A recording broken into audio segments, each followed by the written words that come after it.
Hi everyone, my name is Junon. I have a health science background and I'm the author of the book Truth and Empathy, How to Find Your Soulmate. And I'll put a link to the book below. This video is about the romantic compatibility between INFJs and ESTPs. I think that most people have asked themselves at some point, who is the best match with another person based on certain characteristics? And in this case, we're looking at a person's brain type or MBTI type. So let's start with what INFJs and ESTPs have in common. So if you look at the function stack of the ESTPs, is that they have introverted thinking as their second function, and the INFJ has introverted thinking as their third function, which means that they are looking at the internal logic of any idea or concept. So the INFJ is the most logical of all the intuitive feelers, and the ESTP obviously is a thinker. So what's going to happen is that they will be able to understand each other. So when, let's say, they're looking at a situation, they are able to look at it from more of a left brain dominant type of perspective. But although the INFJ is an intuitive feeler, so they'll be able to talk about math and science and other areas where logic is needed. So the ESTP will feel understood by the INFJ, and the INFJ also will be able to feel that the ESTP understands them at that level. The other aspect is that they have extroverted feeling in terms of what is common. So if you look at the ESTP, this personality type has extrovert feeling as its third function, and the INFJ has extrovert feeling as its second function, which is kind of unusual when you think about it, because most people think that if someone is a thinker, just like the ESTP, they don't even have as much access in terms of their sort of like more feminine side. But obviously, when it comes to extrovert feeling, it has to do with group harmony, be able to maybe read a person better, being more of the expressive. So again, the INFJ will be able to connect with the ESTP on that level. So they'll feel that, okay, this person understands certain aspects even of relationship. Although again, one is a feminine energy, so right brain dominant like the INFJ, and the STP is obviously left brain dominant.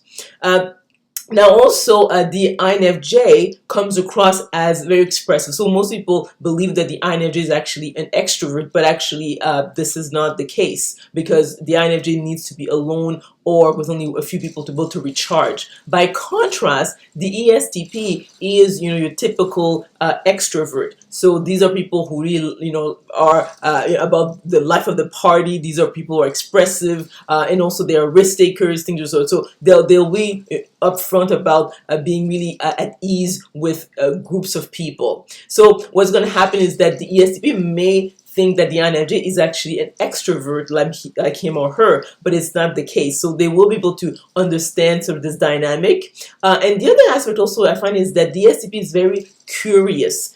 They like to explore the new, the different. These are people who like to learn, and the INFJ also is very much into exploring all types of unusual ideas. So they're able to understand that themselves on that level, because the ESTP has a short attention span, so this personality type is easily bored. But because the INFJ is so unique and brings out forth so many interesting ideas, they're able to keep the attention of the ESTP.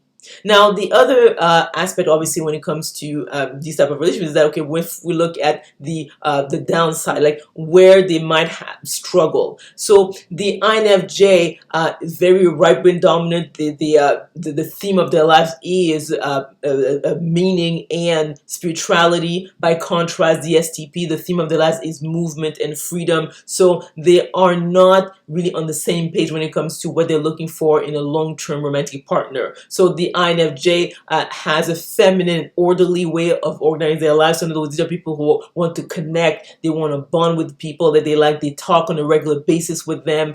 They like a lot of physical affection. They are these people who are very romantic, very sort of emotional when it comes to their relationships, whereas the ESTP tends to be rather detached.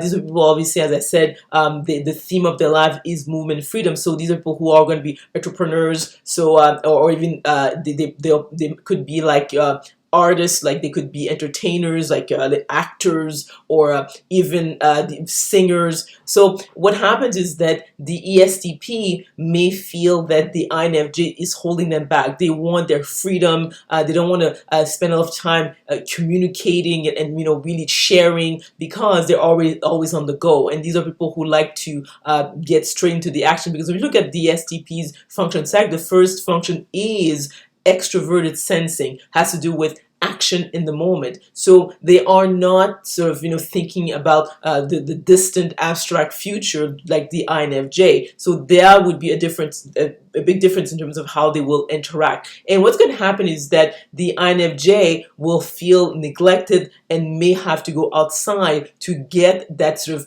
attention and affection they actually need on a regular basis. The other aspect is that the INFJ, being a judger, has a low tolerance for risk, and the ESTP actually enjoys that. So these are people who will be like firefighters, or they will be let's say policemen, or even in terms of entrepreneurship, they like to open a business and see if you're going to be able to succeed, and that will be a challenge for the INFJ, because the INFJ is not invigorated by risky situations. So that also is going to be an issue. And the other point is that even in terms of the sexuality, the INFJ is more conservative. They're extremely monogamous. They like to have one person for the rest of their lives, whereas the ESTP is more likely to explore, have different partners, and maybe later on, maybe when they're like maybe 30s or 40s, they might consider settling down with one person. But because of the fact that their relationship style is the spontaneous and masculine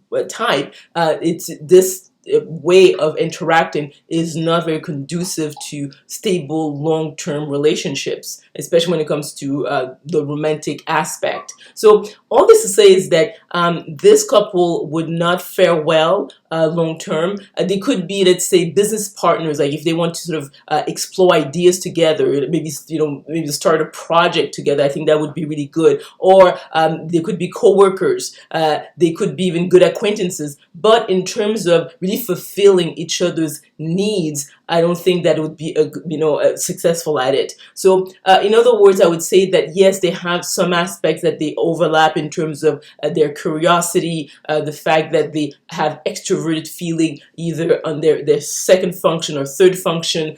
They're rather logical, so they'll be able to talk and understand each other on that level. They might be able to explore a number of ideas and projects. But in the long run, I would say that most likely the INFJ will feel shortchanged and may have to go elsewhere, maybe to have friends or family members or their acquaintances to fill the void left by the ESTP, because the ESTP will not be able to really give the INFJ the affection, the physical presence that this personality type needs. So let me know if you agree or disagree with this romantic compatibility analysis of INFJs and ESTPs by commenting below. If you enjoyed this video, if you learned something, please click on the like button, subscribe to my channel, and we will talk soon.